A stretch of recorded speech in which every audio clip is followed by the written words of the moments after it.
اعوذ باللہ من الشیطان الرجیم بسم اللہ الرحمن الرحیم۔ بخاری شریف جلد سوم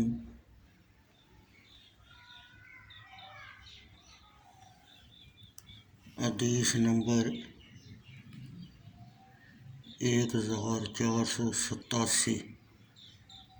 جریر بن عبد الحمید نے منصور بن معتمر سے، انہوں نے ابراہیم نخفی سے،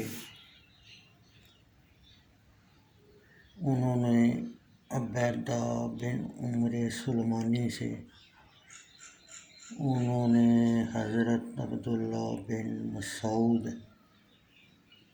رضی اللہ تعالی عنہ سے روایت کی کہ نبی اکرم صلی اللہ علیہ وسلم نے فرمایا،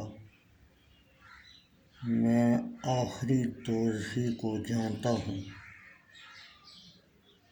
جو سب سے آخر میں دوزخ میں جائے گا، اور آخری جنتی کو بھی جانتا ہوں جو سب سے آخر میں جنت میں جائے گا۔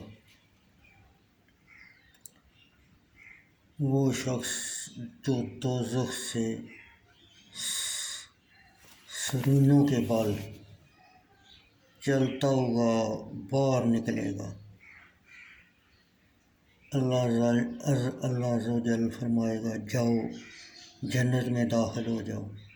وہ شخص جنت کے پاس آئے گا تو اس کو وہ جنت لوگوں سے بھری ہوئی محسوس ہوگی۔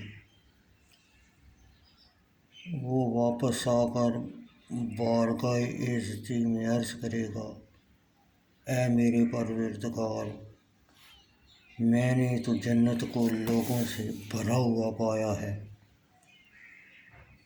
اللہ تعالیٰ فرمائے گا جاؤ جنت میں داخل ہو جاؤ۔ وہ اس کے پاس آئے گا اور اس کو جنت لوگوں سے بھری ہوئی محسوس ہوگی۔ پھر وہ شخص واپس آ کر اللہ عز و جل کے حضور عرض کرے گا، اے میرے رب، میں نے اس کو لوگوں سے بھرا ہوا پایا ہے۔ اللہ عز و جل فرمائے گا جاؤ جنت میں داخل ہو جاؤ، تیرے لیے دنیا کی مثل اور اس کی 10 گنا ہے، یا فرمایا تیرے لیے دنیا کی 10 گنا کے برابر ہے۔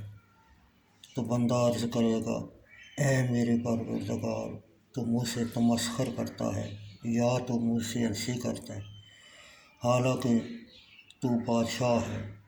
حضرت عبداللہ بن مسعود رضی اللہ تعالیٰ عنہ نے کہا، میں نے دیکھا کہ رسول اللہ صلی اللہ علیہ وسلم ان سے حتیٰ کہ آپ کے سائڈ والے دانت ظاہر ہو گئے۔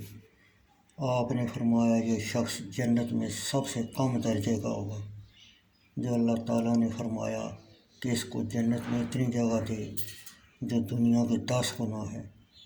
یہ اپنے کی معنی پر نہیں بلکہ اس سے مراد کثرت و وسعت ہے۔